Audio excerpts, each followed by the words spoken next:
Our capacity to show strength, to love unconditionally, and to do good in the world is certainly not dependent on our physical stature. If anyone demonstrates this, it's Lane Belin.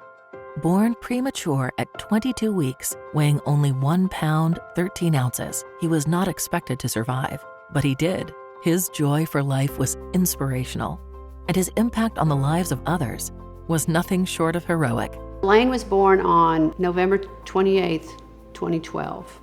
He was born 16 weeks early. They flew him to Big Baptist in Little Rock, and that's where our journey started.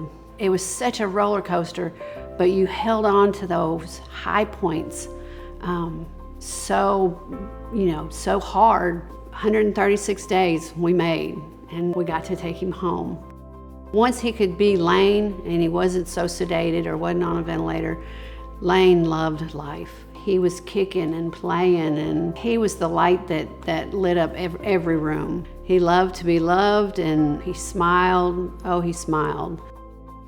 We were being told that life would be limited. He's done great. He's beat all the odds. But when they tell you that it's always he can't, when he can, that just becomes more of a fight. And that's what, Lane could. September of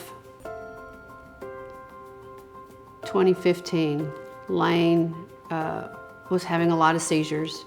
And the only way to fix these seizures was to do a procedure called a hemispherectomy. During the procedure, Lane suffered 2 strokes that left him blind, and he had some other complications. So we spent another, 4 months in the hospital with that.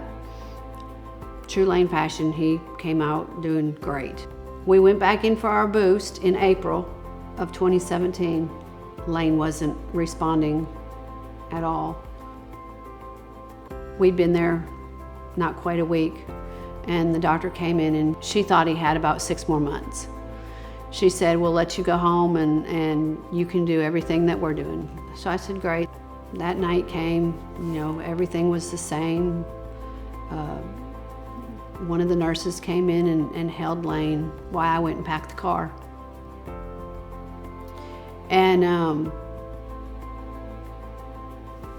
came back and put Lane in bed, and I crawled in next to him, and I dozed off about 1 o'clock. But when I got up, I looked at his monitor. I punched the button and I told the nurse, you got to tell me this isn't real. And she said, I can't do that. So at that time, I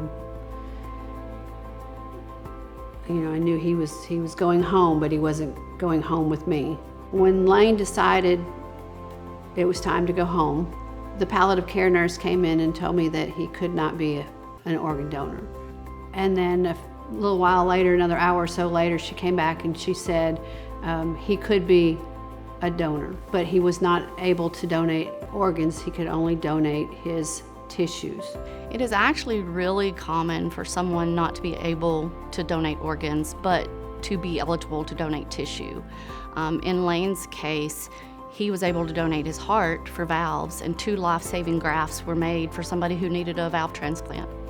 I wanted him to live on into somebody. I didn't know of tissue donation. I didn't even understand what tissue donation was. Lane's a hero. He was my hero long before he passed away. And then after he passed away, he became 2 other people's hero. Aurora exists to help Arkansans by maximizing the opportunities for organ, tissue, and eye donation in the state. And we help to restore lives by recovering organs for transplants, but we can't do it without you. Tissue donation is very special to me because I am a tissue recipient myself. I know how it changed my life. So for Lane to be able to do that for other people, it's really important. Most people looked at Lane and all they saw was broken. I looked at Lane and all I saw was beautiful. And Lane taught me that. I think his life was as full as it could possibly be, and even into the end of his life,